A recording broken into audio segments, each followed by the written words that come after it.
hearing their stories, hearing how they did it. Mhm. You know, it's like you can't beat a real story that someone has done what they've done to accomplish what they've accomplished, and they share their secrets, their ideas, and you just think, wow, that's real. That's a real story. And That's how we got there. you've met some of these people. Like I've seen in your office, like you've met. Met Richard Branson. Did you meet Oprah? I did. I met Oprah. How was Oprah? She's very Oprah. Welcome to Supply and Demand with Adam Nadler. This is a podcast dedicated to the real estate market in Canada, available now on YouTube, Apple Music, and Spotify. Vivian, thanks for joining me back again, second time on the podcast. And the first time you were on, it was like the most successful episode we've had. So I'm really excited to have you back. So happy to hear that. And Uh, I'm excited when you invited me back. I was really excited to be back. well, you just released another book. Is this your second book or? I did. I Yeah. released it a few months back ago, and it's my second book called 24 Hours is All It Takes. Okay, tell me about your book. Well, gosh, where do I start? It's 24 hours. Everybody's got the same 24 hours, right, in a day. And I look at it as what we do with that time that makes the difference. And we're all looking at making changes in our lives. We're all looking at getting back on track because a lot of people got off track during COVID. Everything changed. Their routines changed, their children's routine changed, the world changed. And people got disoriented. They got confused. They got discouraged. A lot of mental stress started really playing into the conversation. And a lot of that was due to our routines changing. So it was an adjustment in everyone's lives. So what I found was I kept my routine going as best as I could. And it really did make a difference for me. And I was fortunate enough to be able to do that in our industry, right? So we were connecting with people and talking to people daily where other people didn't have that, that fortunate situation where they worked, that they weren't connected with people daily. So that was something I found to be very beneficial for me and I passed it along with my kids and the realtors. So I remember the first Zoom we did, and we were one of the first to do the Zooms. And I saw these faces on the screen and I thought, oh my goodness, something's wrong. People are really down. I could really see the expressions on their faces. And we got off that Zoom and I called my assistant and I said, we're in a serious situation here. This is before the talk about mental depression was kicking in.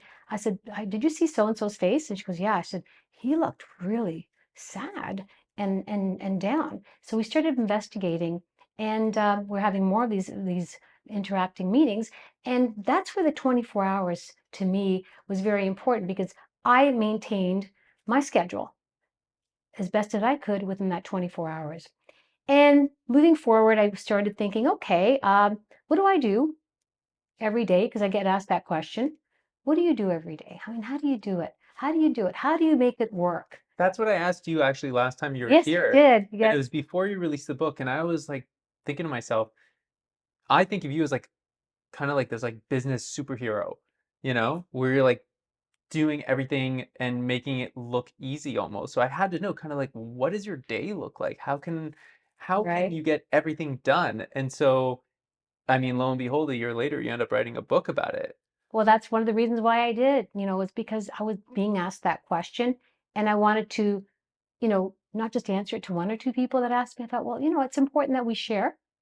You share, I share, and I love what you do. So is it fair for me to like take credit for you writing this book? Absolutely, Adam. I did it because of your inspiration and your There you go. You heard it there first. you did it there. So You're so what cute. are the strategies that you're recommending in this book for people to kind of take hold of their day? Well, the first strategy is get up early. Everyone's got the same 24 hours. It's all what we do with that 24 hours. What time do you wake up? I'm up around 5:30. And you set an alarm? No, I never did. Isn't that funny? And people say, I've never set an alarm. I've never had to set an alarm. I am the alarm. I somehow instinctively know what time it is. And, I may be off by 10 minutes, but I'm usually right on. So I'm fortunate enough not to have to set the alarm. But if you need to set an alarm, I'm all for that. Set the alarm because your day is important. And starting your day early, I'm all about seizing the moment, like you own the day. As soon as that sun starts coming up, and now the sun's going to be going a little slower these days because of the time, the seasons change. But as soon as that sun starts coming up is when I feel I own that day. I've got this. And it makes me feel in control. And I start working on my day even before the sun comes up because 5 o'clock, it's not up yet.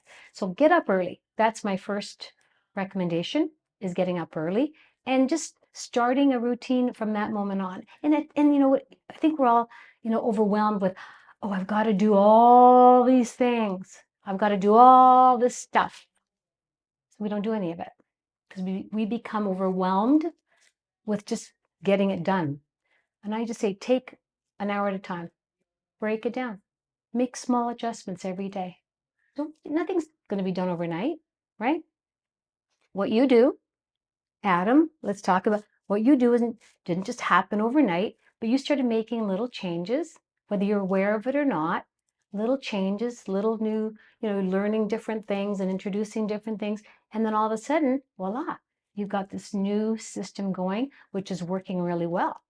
But I'm talking about starting it early in the day, making those changes and just taking it on that it's not going to intimidate you to not continue towards your goal.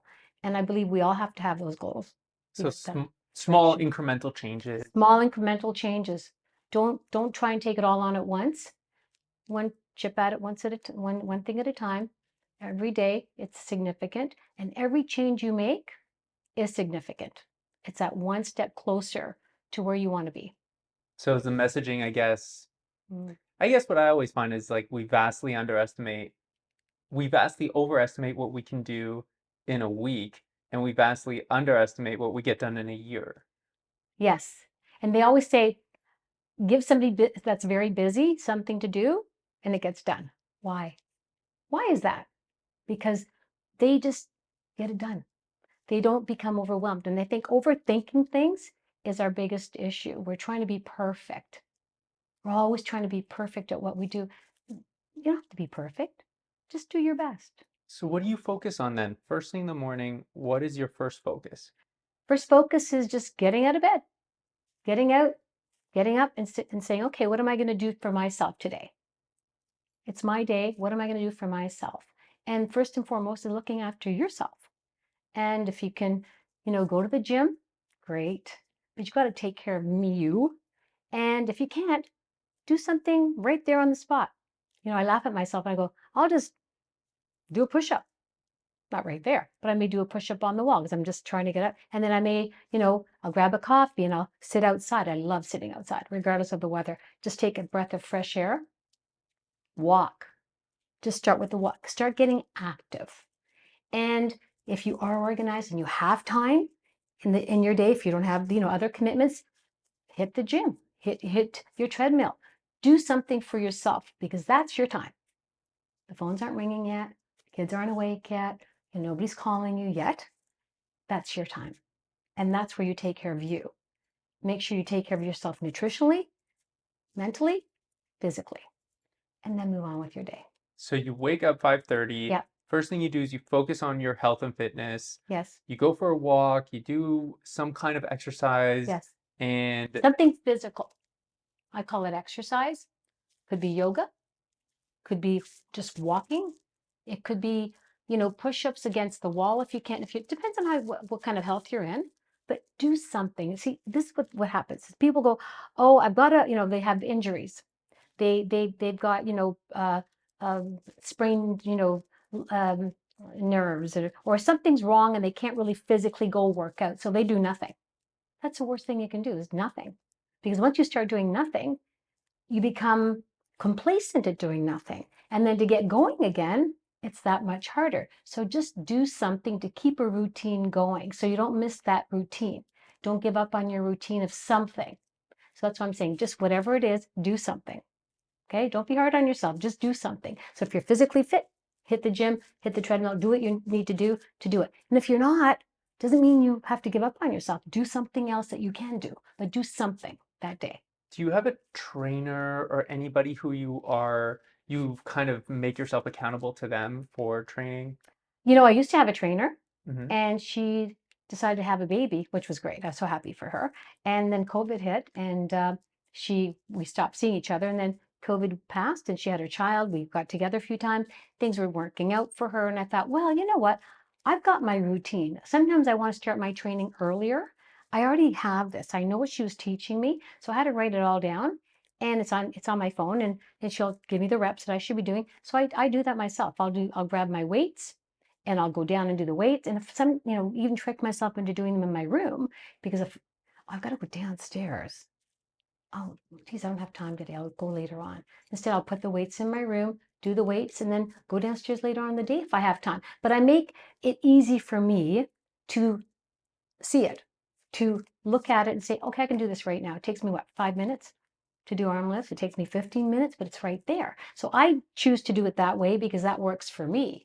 But I'm all about getting a trainer. I'm all about getting someone that you're accountable to, because that's so important that we become accountable. Accountability is important. And we're not all good at being accountable to ourselves. So accountability is important. So I believe in getting trainers with it when it comes to fitness as well as business, motivational, and even trainers and coaches. I think it's fabulous.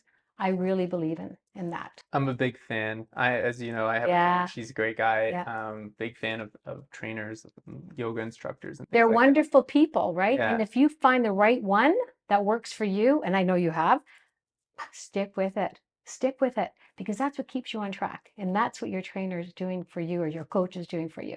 It's keeping you accountable, but on track. But I bet you most of the time, Adam, you come up with the solutions yourself. You just want to hear the reassurance that you're on the right track, Adam. You're doing it.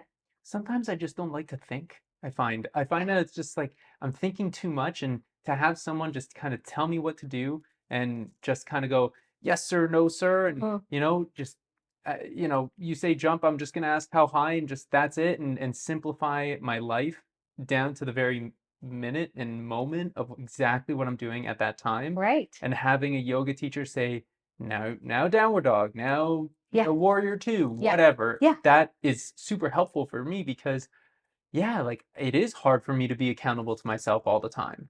It is Right. hard. Yeah. And we human beings are that way.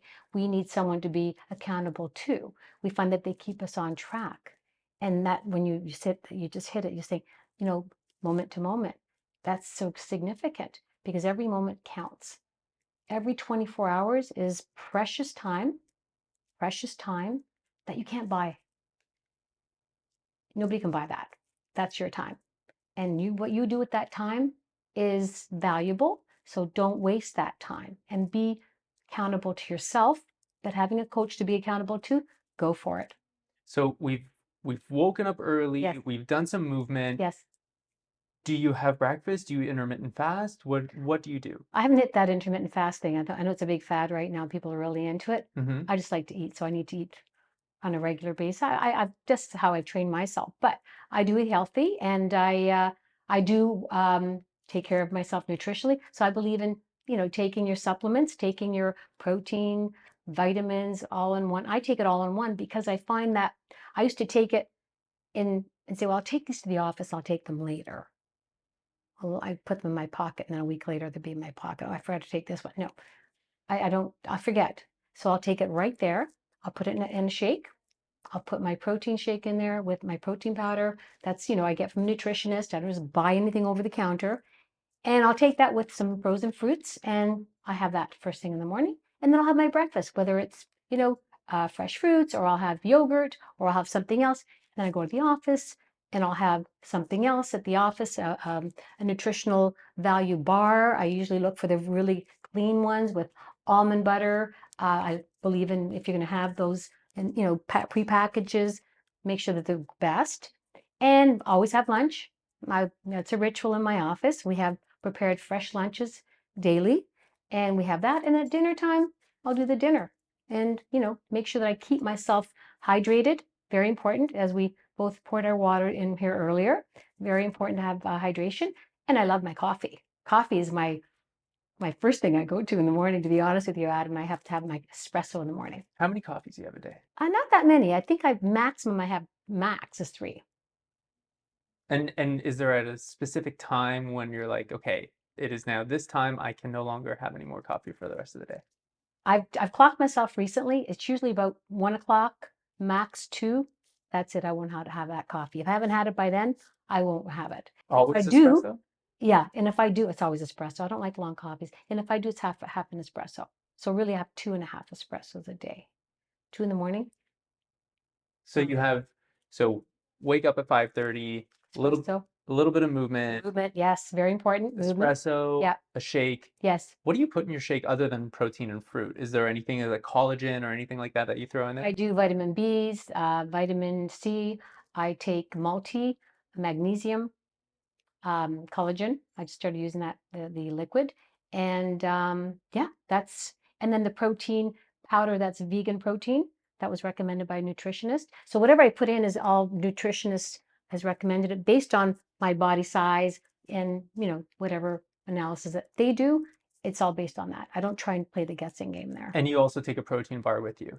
It's not a protein bar. It's a bar. It's made with almond milk and it's pure. It's clean. I buy it from a health food store. Do you know what brand it is? Oh You remember? gosh, I can't remember. It's a pretty It's like an RX bar or something. yeah, I'll get you the name. I just doesn't it'll probably come to me before we finish this interview. Okay. Yeah. And so when you get to the office, between the hours of, so let's say you get in around what, 9 o'clock? Yeah, 8:39. 8:39, between then and lunch, how do you schedule that time? What is that time for? I book my appointments. I usually have teaching sessions first thing in the morning. My meetings I like to have in the morning as well. If I'm not teaching something, I'll have my meetings in the morning. And then 12:31, we have a lunch in the office where I have my fresh lunch. I make salads. I, provide fresh protein. Today we had salmon. Sometimes we have this really good tuna that we order in, have it shipped in because I don't like to buy not if it's not good quality, I won't have it. Not trying to be difficult. I'd rather have nothing. Or I'll use we have avocados we put in there. So and then we prepare the salad. I don't use prepared salad dressing full of sugar and all that stuff. I just eliminate that. Fresh olive oil, vinegar, little salt. That's it. And then, so now you've had your lunch. Yes. It's time for the afternoon. Yes.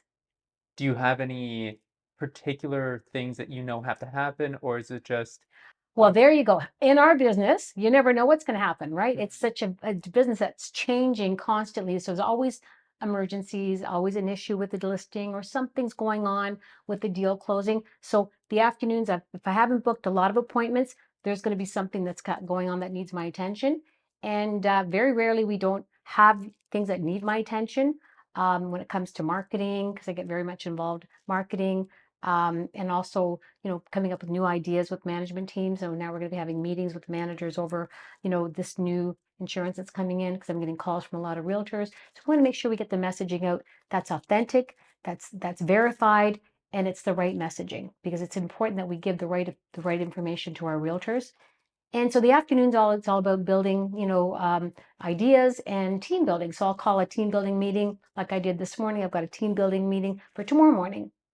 Or it's actually tomorrow afternoon, because we're always looking at making the best use of this time because it's a week before the kids go back to school, almost the end of the summer. So we know it's a little quieter than normal. So we like to do as much as we can to build on that time to build the momentum for September, the September market. so it kind of depends on the season, but you always try to leave some time open in the afternoon for any issues that are going to happen, but you can't anticipate what they're going to be yet. And you kind of just like set a time Oh, aside. yeah. And it's unfair if I don't because I'll have a lineup outside my office with questions and something that's just happening.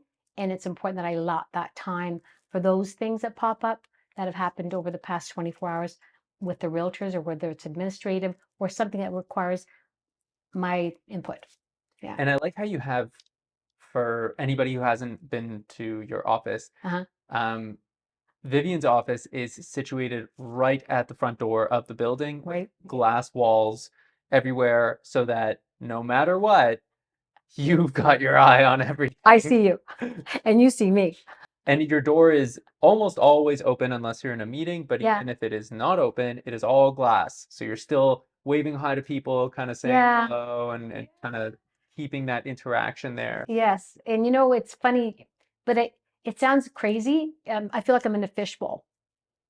the fishbowl, like I'm just, but I can connect with you. Even if I'm in a conversation, I can have a glance up, see you, and I know if you want to talk to me, if you're just standing there waiting for something, and I know if it's important because it's the look in your face, and we've done that before. I'll say, okay, Adam's got to talk to me. It's important. So I'll excuse myself or I'll pop in or I'll say 5 minutes, but we connect.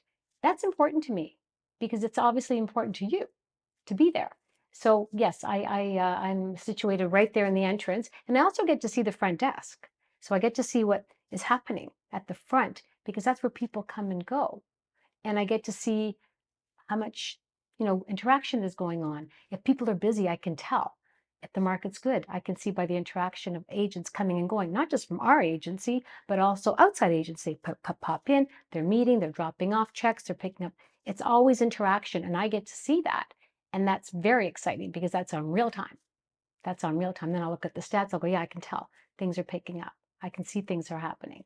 Yeah. So what happens then, I guess, afterwards is you leave the office around what time? So when all that is done in the afternoon and everything settles down, it's usually like, okay, recap. Let's go through what just happened, check the last emails. Usually it's, we obviously want to get out in a timely manner. 6:15, we're done. Shut down, leave, head home. Phone is on, but it's on silence. Okay. Yeah. Phone is on silent. Yes. What do you do now? Now I go home and I go look at and I get greeted by my best friend, Your dog. Sky. She's waiting for me to walk in the door, and it's like she hasn't seen me for 1,000 years. She's so excited, and she's the best thing in the morning too, by the way. She's waiting for me. She knows our routine. She's smart.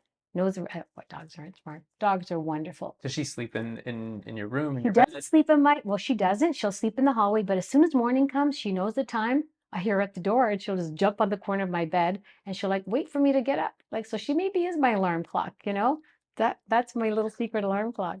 And won't bother me, but she'll wait. She'll wait. So I kind of figure it must be that time. Sky's in the room. So yeah, and so I'll meet with her, open the door, throw her ball outside. She likes to go running. And then it's that time of the day that, it's come down to dinner time, family time. Family time. What's happening? Even though my kids are married, I'm still very close and I interact with them. Kids, grandkids going off to university. So it's family time. My parents, 91 years old, still around, connect with them. If I haven't already connected with them in the morning, check in, see how things are going. It's all about family. Do you speak to your parents every day? I do. Yes, I do. And Yeah. how often do you see them? I see them, well, the summers are difficult because it's a lot going on, exterior, outdoors, cottage, but I see them at least once a week. At least once a week. Yeah. Normally in the fall, we start having our lunches in the afternoon at their condo. So weekends I spend a lot more there.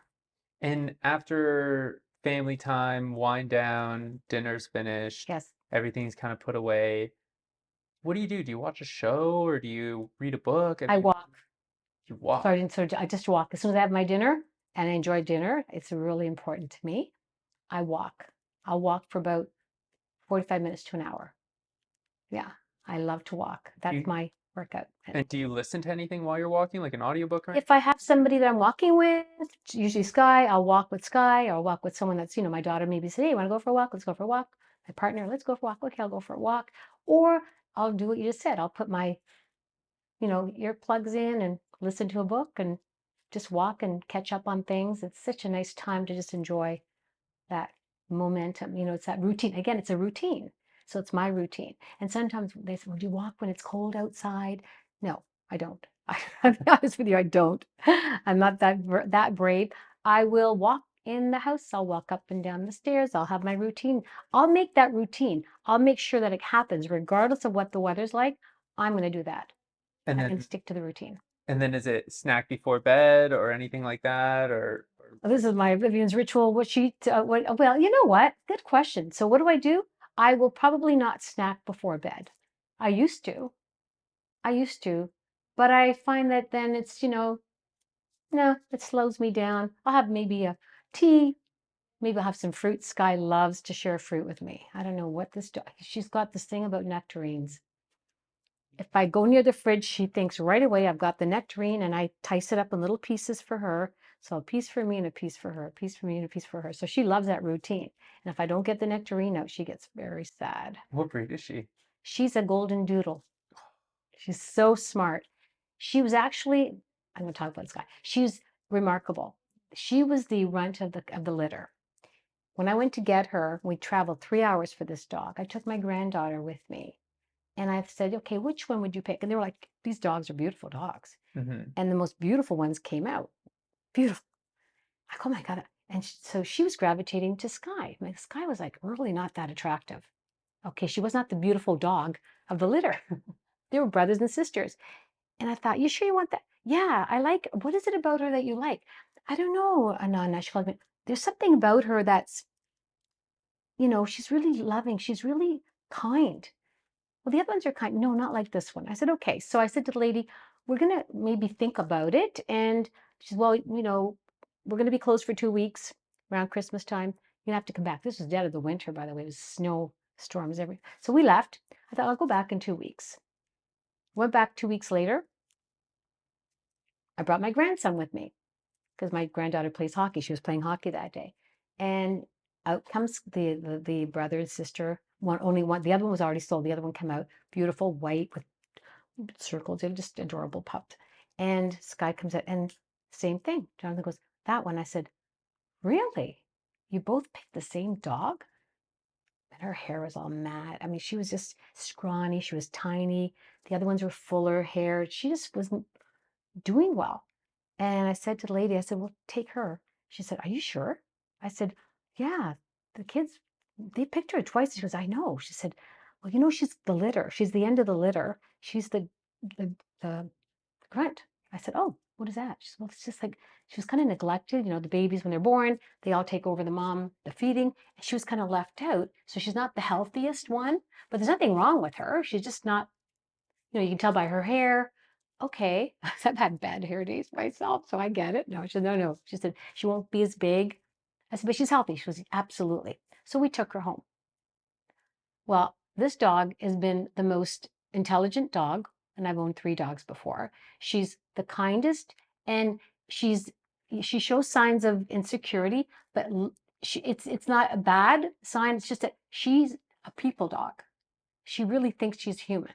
She doesn't like to interact with other dogs. So if she senses something, like she'll tell you, she senses right away if something is not, if another dog is not kind, she'll sense it right away. She'll just run back inside. So she's very smart. She doesn't take off. You can leave her unleashed. She will not go anywhere. She's been the best thing ever. And I think, my goodness, you know what? We keep on saying, we don't know what we would do without her. And we got her before COVID came in. And then, everyone started getting dogs. And it was great to see that because they do bring you a lot of love and comfort. Yeah, and if you're Yeah. stuck at home, it's awesome to have. Oh, she was awesome to have. But it's been a really amazing experience. And we just, we adore her. Yeah. So one thing I wanted to ask you is Yeah. because you've written 2 books, Yeah. and I'm kind of a self-help nut. I read a lot of these self-help books, and I absolutely love them. Well, you're doing great with self-help, Adam. You're leading a lot of people with information. So whatever you're reading and listening to, it's really remarkable. And thank you for what you do. Well, thanks for saying that. I mean, still not quite not quite where I want it to be, but it's definitely growing. But you see, even if it's not where you want it, it will be. Just keep on doing what you're doing. Just, change it up if you want, but keep on doing it. I will. And I would say that like I'm pretty, I guess the way I would describe it is I'm happy, but I'm not content. Okay. You know what I mean? See more, better. That's good. Yeah. Yeah, It's, good. I guess a way of saying I'm You're motivated. driven. Yes, that's good. It's pretty fun. Yes. And I like doing this kind of stuff because it just, I like talking to people and I like kind of like picking people's brains and seeing, and you have quite the brain to pick. So I was always curious. You've written some self-help books. What are some self-help books that you read that you were like, wow, this is inspiring me? Oh my goodness. That's a good question. I think back in time, the first book I read, and we were, when we first got into real estate is a lot different than it is today, but it's still real estate. It was Think and Grow Rich by Napoleon Hill, right? That was the first book I read, and it was one that's still very significant to me today. It really, inspired me and gave me a lot of great, great insight. And I read so many other books back in that era from great speakers back then. I can't even remember all their names because it's been over the years. And I've read a lot of other really good books. I'm not a big reader, I'll be honest with you. I don't read just to read other books. I'll read a book that means something or someone's recommended it to me. Atomic Habits was one. There was another book that I read not too long ago. It was about oh, can't remember the name, and it'll come to me. Anyways, these are books that I'll read that, I'll recommend them to friends and family, but I don't have the time to say, I'm going to go read a book today. I'll get audio. I'm on audio a lot. I mean, I could show you a bunch of audio books Oh I'll my get. God. So I don't read anymore. I only audiobook it now. Okay, when we say read, we listen to books, right? Yeah, yeah. Oh, yeah. I totally listen to books because if I'm in the car or I Right. spend a lot of time in the car, or if I'm cooking, eating, folding laundry, any kind of those mundane tasks that just have to get done, like you Yes. just have to do them. I like to have kind of my mind engaged in some kind of, I don't know, I kind of gravitated away from fiction over the last few years. I Do you like used, autobiography books? I mean, I find yeah. those really fascinating too, You right? know whose I just finished? Who's? Matthew McConaughey's Oh, I Gr- love that one. I hear, yes, Green Lights. yes, Green Lights.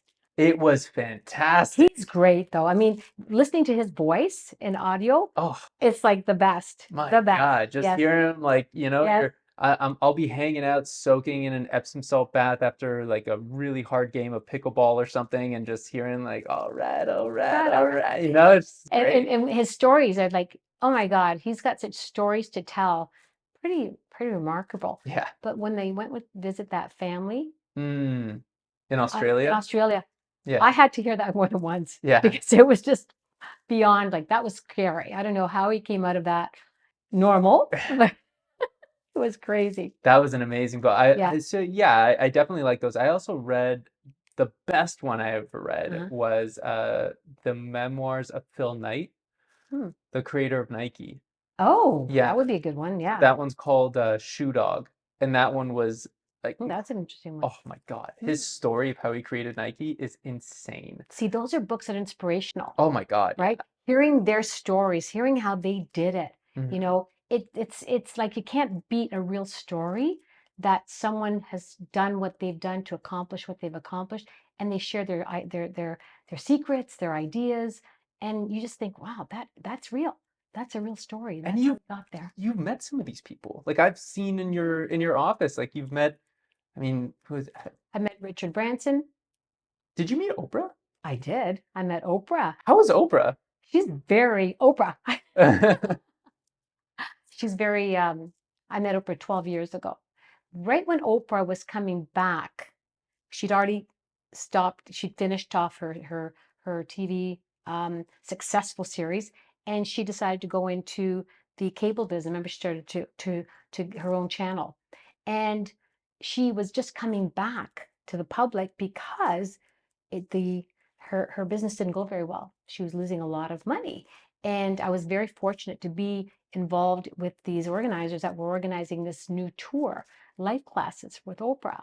And so I was able to fly to Atlanta with them when she was doing her first speaking event after being off for many years. So here we were in the back room, and Oprah comes in the back room as Oprah, but she's got flip-flops on.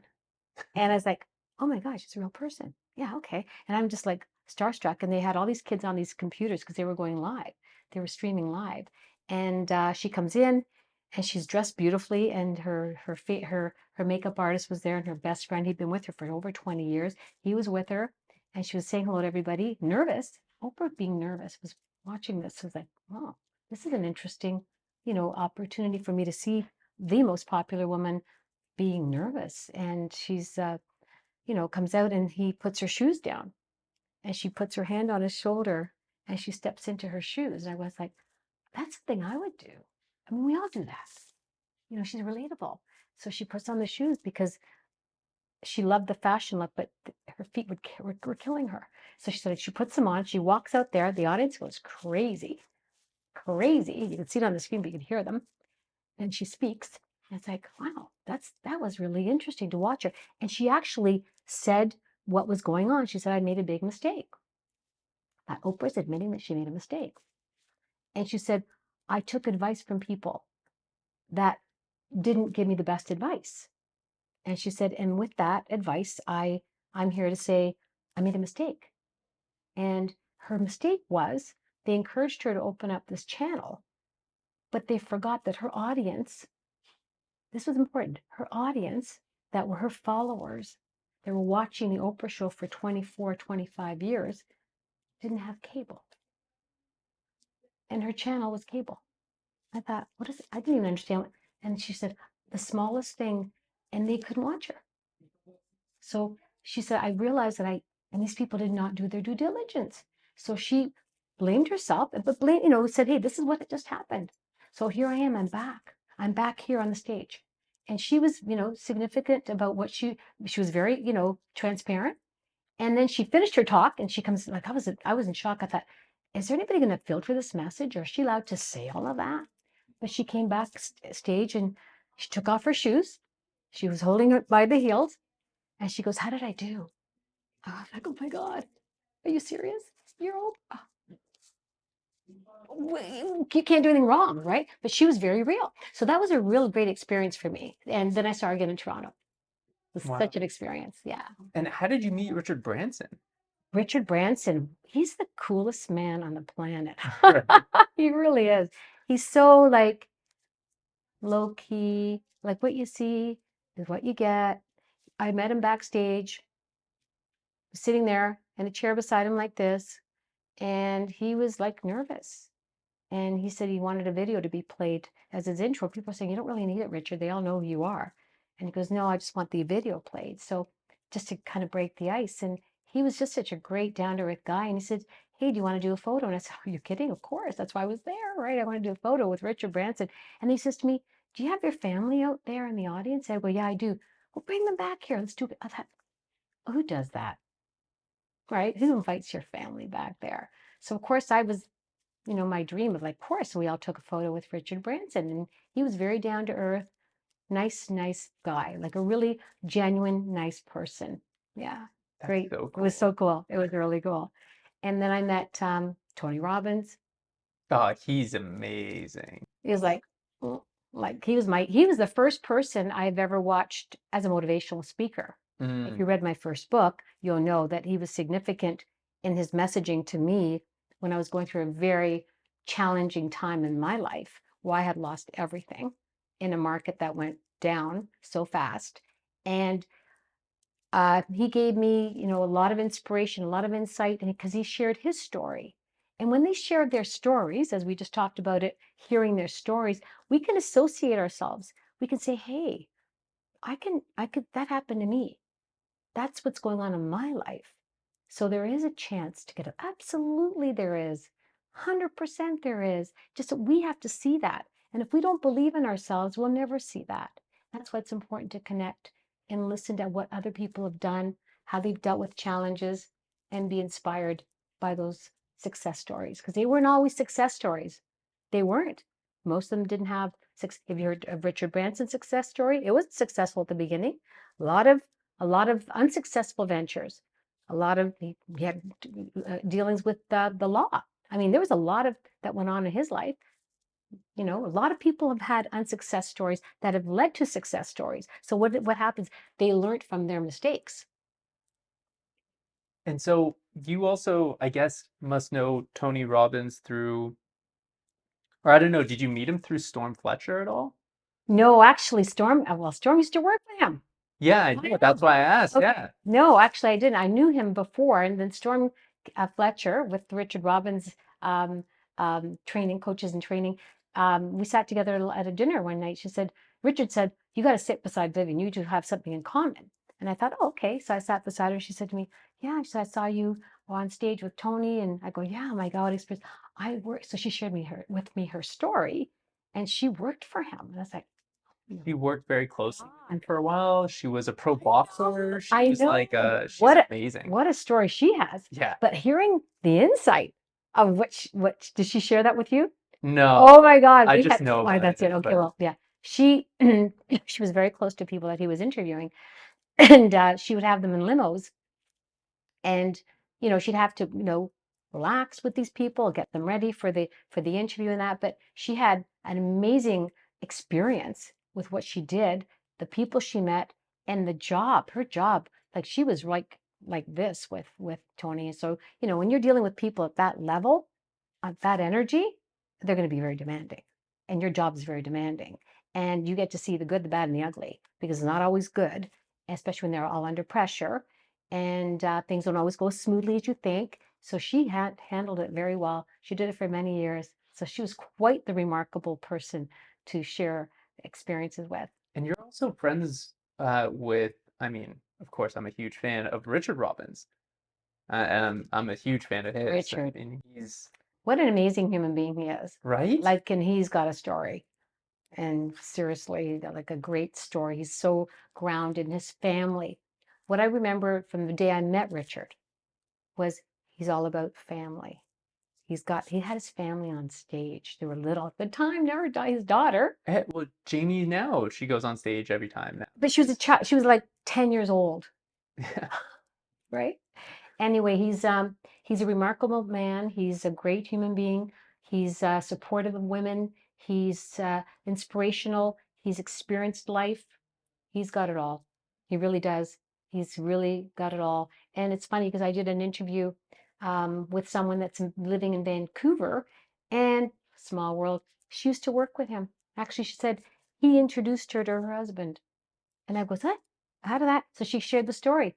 She just knew his wife, and then all of a sudden they introduced them together, and they're married, and they're living in Vancouver now. So he's touched a lot of people's lives in a very positive way. Yeah.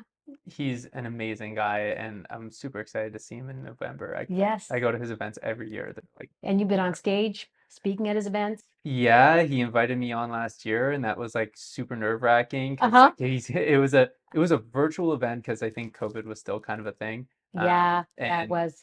But Yeah, I mean, the studio was, I mean, just epic. And there's so many screens, and you can see all the powerful. people, on their Zooms, and you see all their faces and like all of the emojis of messages they're Isn't sending. it beautiful to watch? It was That's cool. another, it's as much as you're not connecting with people, you're really connecting with people at a different level there. Yeah, That's pretty remarkable that he would, he's invested. He's invested in his messaging. So yeah. to invest in that type of studio, that's pretty cool. He's a very cool guy, and Yeah. his network of people that he knows and Yeah. that I've met through his network have been, I mean, just amazingly powerful and helpful in my career. Just to know them and chat with them and learn from them has been invaluable for me. So I'm like You a can see, super huge fan. I've seen the changes that you've made over the past few years, and I know it's a lot of it has had to do with the influence and the support of that establishment, and the coaching that you've received that has taken you to this level. First of all, to give you it's all about believing in yourself, but having somebody else believe in you. You can do this, Adam. You can do this because you have it. And you go, I know I do, but I really don't know if I want to. Well, what do you want to do? So it's all self-discovery, and they bring the best out of you. So you've always had that there. It's just that they learn the art of bringing that out of you. Well, you did too, right? Like that, like I made a big change in my career 2 years ago, almost exactly 2 years I ago. know, time flies. Yeah, and there was, and I didn't know how that was going to go, and I didn't know if I was going to be successful or not, The and conversations. yeah, and I sat down in your office. I'll never forget this. This was like a defining moment in my career. I sat down in your office, and I just felt super insecure about my career and my path, and I said, I said, Vivian, I need your help. And without hesitation, you're like, yes. That like it wasn't even a question. You weren't even like, what do you need? It was just simply yes. And I asked you actually for this space. And I was like, I need something that's like a 10 by 12 minimum. And I need this and I need that. And you moved mountains for me within like 24 hours. Like you were like, you got it. And that was like 24. There you go. in 24 hours. That was right. Yeah. You told me you were like, leave it with me for 24 hours and I'll get back to you tomorrow. And that's exactly what happened. And it was just it was epic. And that's when I was like, you're gonna you're gonna have to drag me out of this place kicking and screaming because I'm not leaving. Like this is It's you. Well, it's funny how, when you're put in a position of like, where do we have the space that you needed? And we didn't really have it in the other location. I thought there's gotta be, think, think, think. And it's like, okay, how big did you need it again? Okay, I think we can do something. It just comes to you. It comes to you if you stop. You got to slow things down. Here's another thing. Slow it down, slow it down, and think. Allow yourself time to think. And that's all I did is I slowed it down. Adam needs help. Adam needs to make a decision right away. What can we do like right now? He can't wait. I could see it in your eyes. I could see it how you were feeling. And I thought, no, going elsewhere to get into a lease and inspecting the property, getting into that was not going to happen because that wouldn't have given you what you needed right away. And I thought, I said, you can use my office if you want, Adam. I mean, but that wasn't the answer either. And it came to me, we had this space here. And I thought, well, it's not made for realtors, but you made it work and you turned it into this space. So all I did was I slowed it down, broke it down, and took on one thing at a time, and we made it work. So listen, when I come in here, I think I'm proud of what you've done, what you've turned it into, and how you're utilizing it for the better.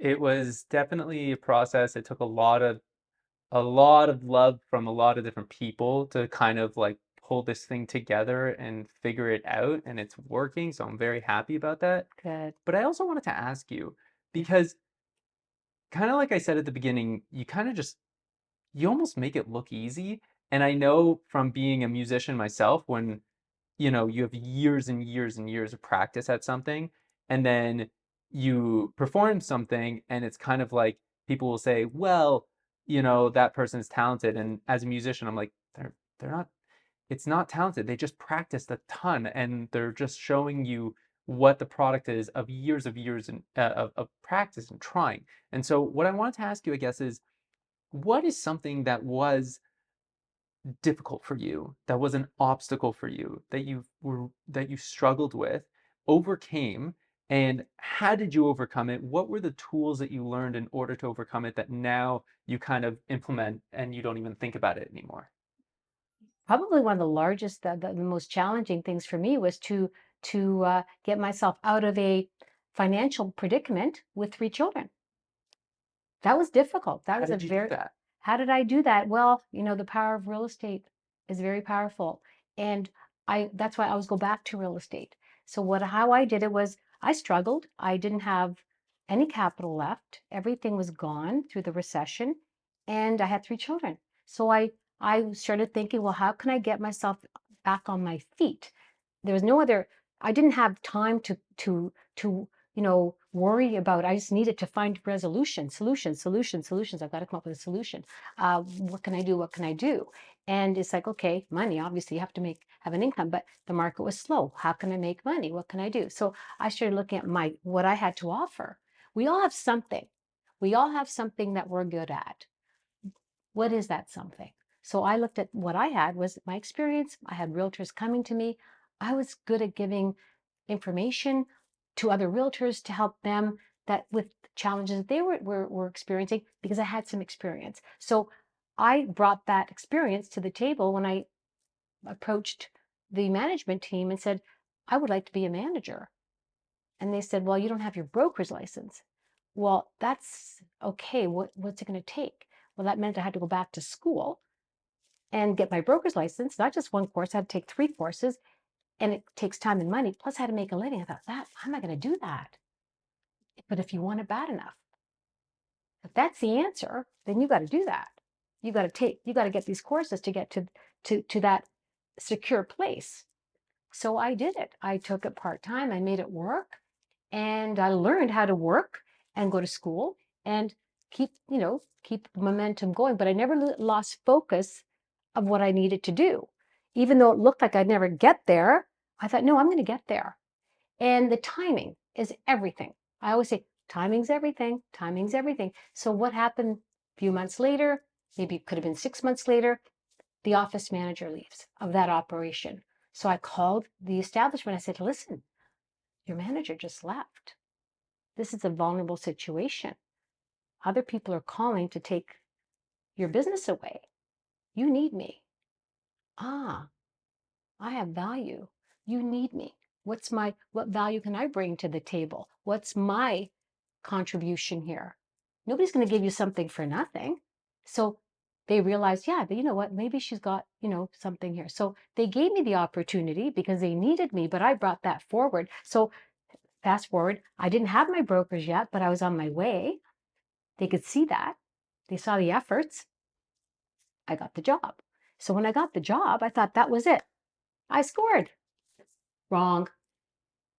6 months later, the company was sold.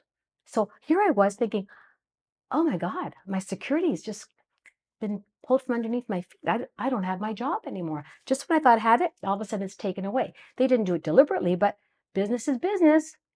Company had to be sold because it parted ways with a bank. So we were part of a bank. So the bank merged with TD. We used to be known as Canada Trust. So now it's merged with TD. Well, TD didn't want a real estate arm, so they sold the real estate division off to an American company. And the Americans came in, US, establishment came in, full of all these great ideas, but that meant that the office was going to be sold. So now it was from corporately owned, secure, to independently going to be owned. Not sure who's going to own you, but maybe you have a job, maybe you won't. And that was a terrible experience. But what did I do is I didn't panic. I just kept everybody calm, kept everybody, status quo. Don't worry about it. It's positive. What's so positive? Well, you know what? These guys are going to give us more services. They're going to add value to what we do every day. You have to look at the positive. And then I started making phone calls, Adam. I started calling other brokers to see if they were interested in buying this opportunity. Well, nobody wanted it because it was a recession. Who wants to buy during a recession? Wrong. That's the best time to buy, is when people have to sell. You can get your best deals, right? Opportunities. Opportunities are knocking. Nobody was buying. But one broker said to me, why don't you buy it? And I said, how? I don't have any money. He said, you're a good salesperson, Vivian. You'll figure it out. And I was like, okay, I'll figure it out. I know. I'll go back to what I did when I was selling. Terms. As we all know in real estate, price is important, but the terms are equally as important as the price, right? Terms being, is there an opportunity for a longer closing? Is there an opportunity for certain things? What can we do with terms? So I went in and I said, okay, I called the president of the company and I said, I'm interested in acquiring this location, except all my capital's tied up. This came out of nowhere. Well, okay, well, I really didn't have any capital, right? But, what does he know? He bought it. Oh, really? Okay. But I can bring value to the table. Similar to what I did when the office manager walked out.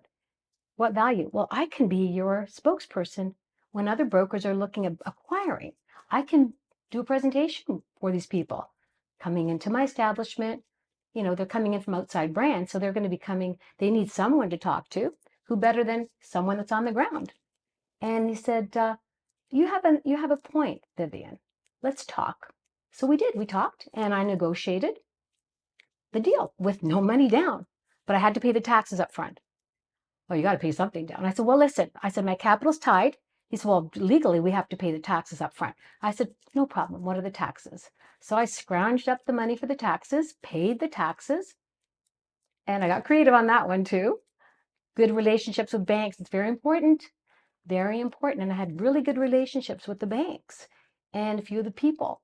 And I said, listen, this is what I need it for. And they said, let's see what we can do. Let's come up with something creative. So they did. They helped me, came up with the taxes, and I paid the taxes, but I had to pay.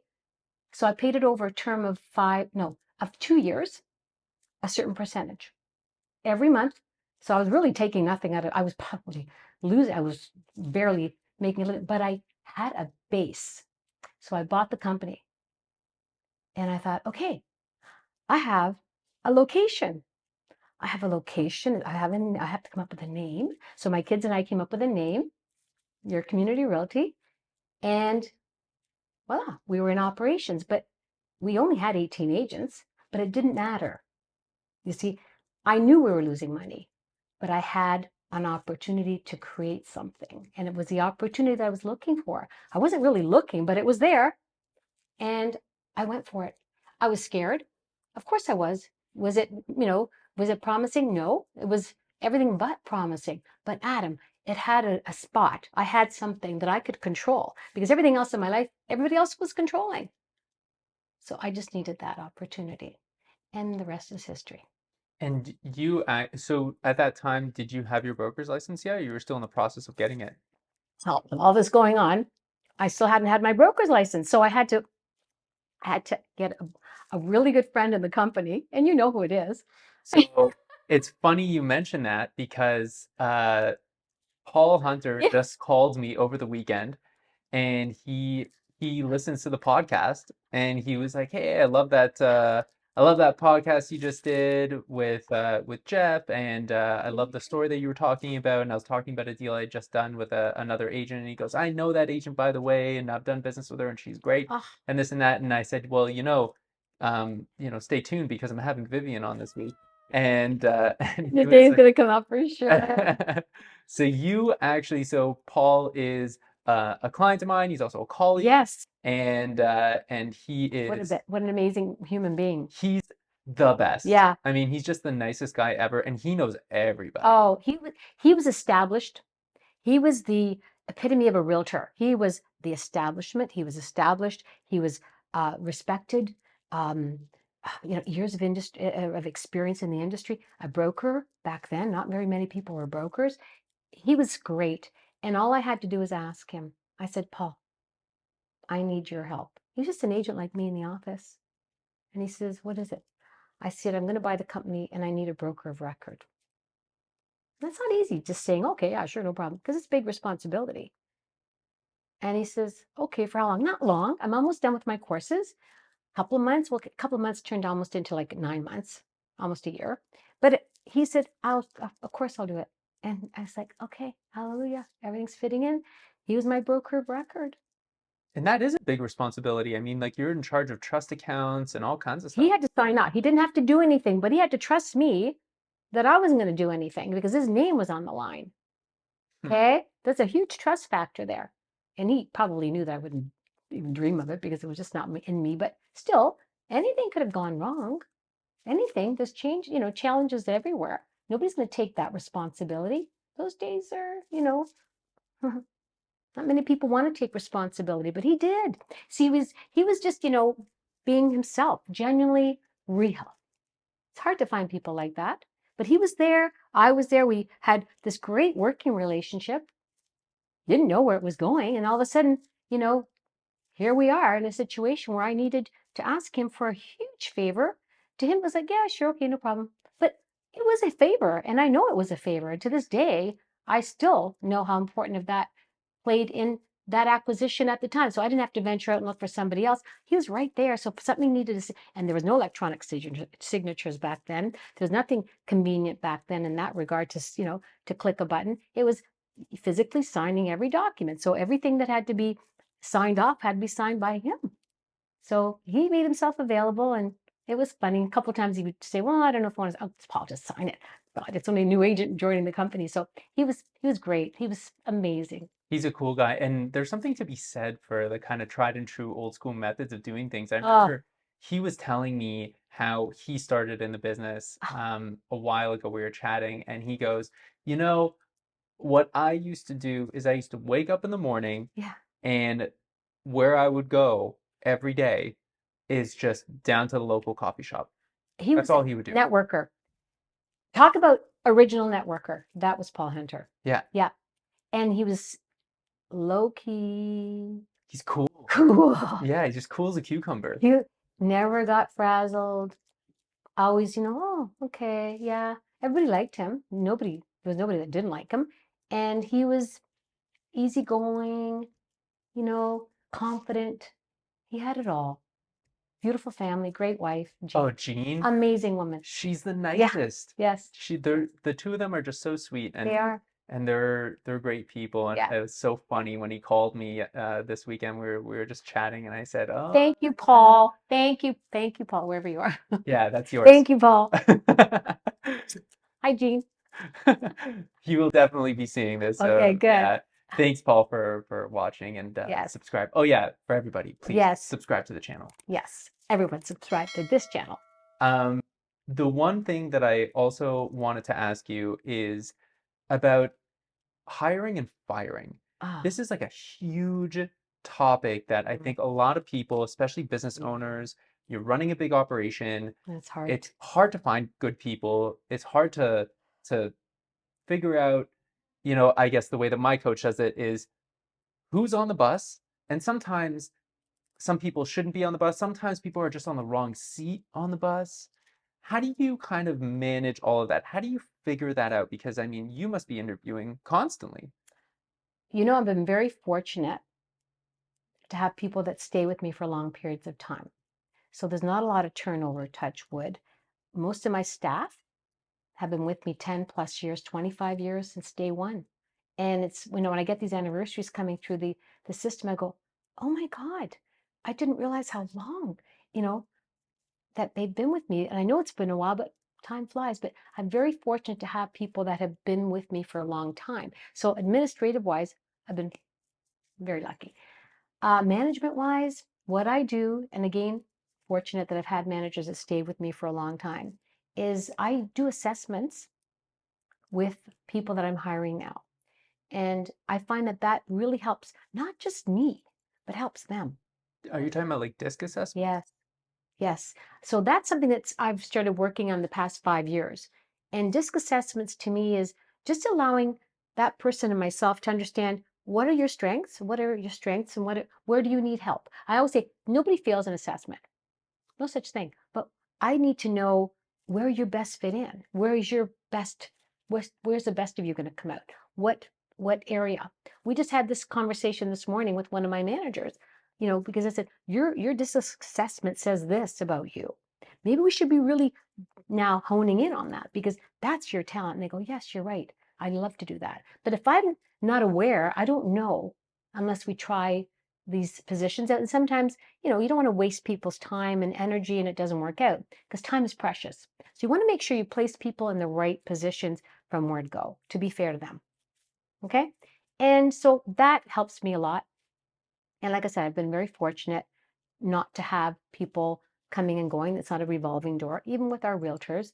And I think a lot of that has to do with building relationships.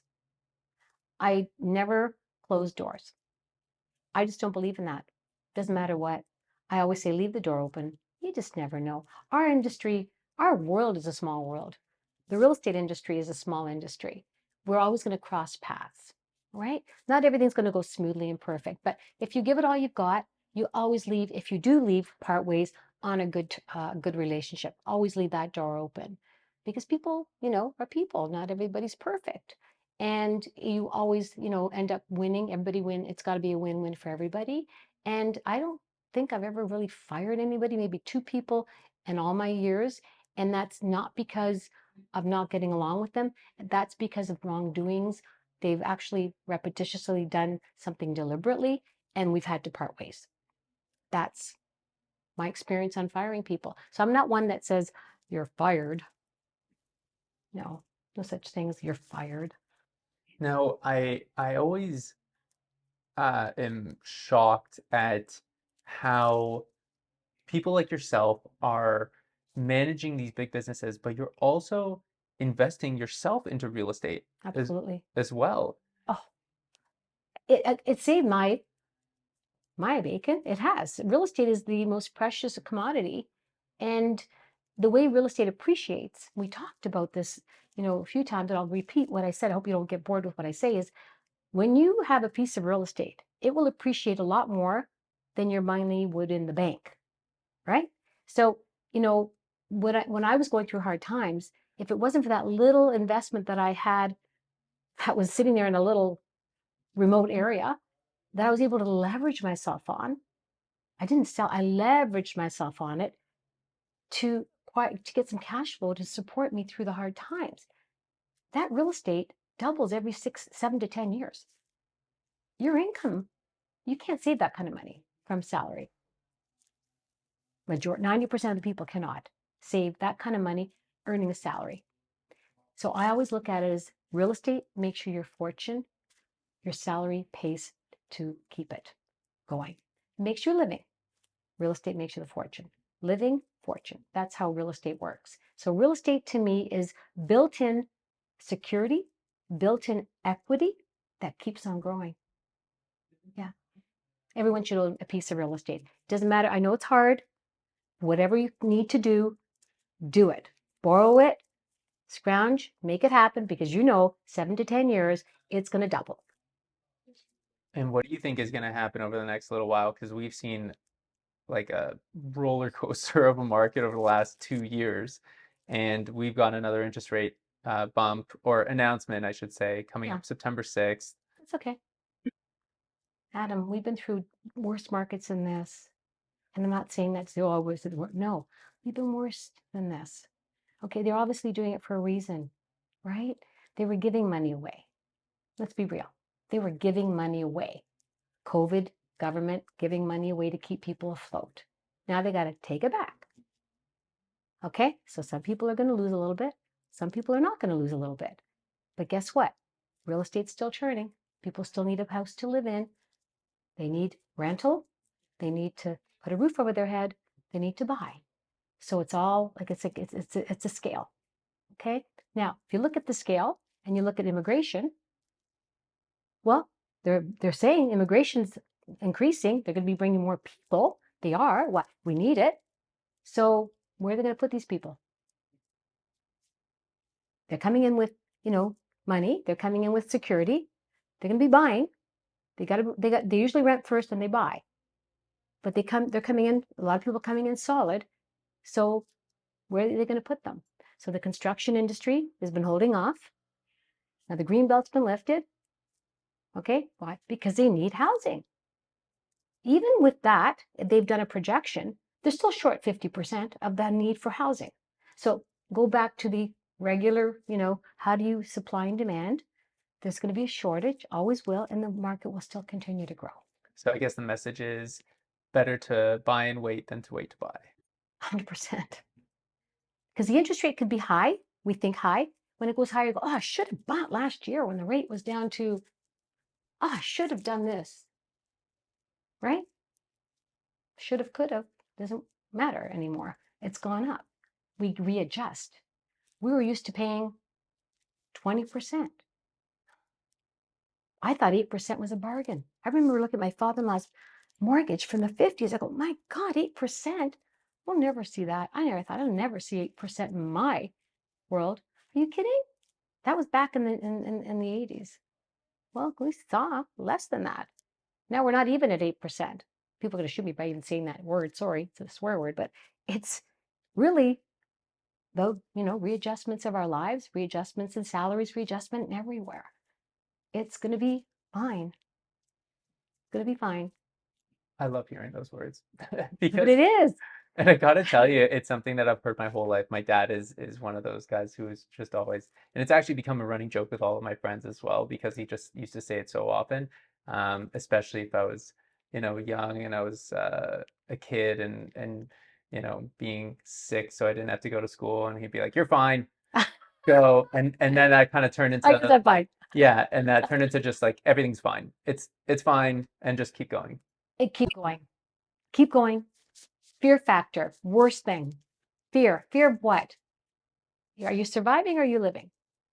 You can survive just by putting enough on the table and waiting for the. Not going to happen. You got to live.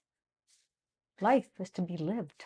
Sounds like the difference between coping and thriving, Yes. and that's mentality. It's all mentality, Adam, because and I'm not, oh, I'm going to try and sell you something. I'm not selling you anything. I'm telling you the facts the way I know it, my experience. If I didn't experience it, I wouldn't be so confident, but I know it, I feel it.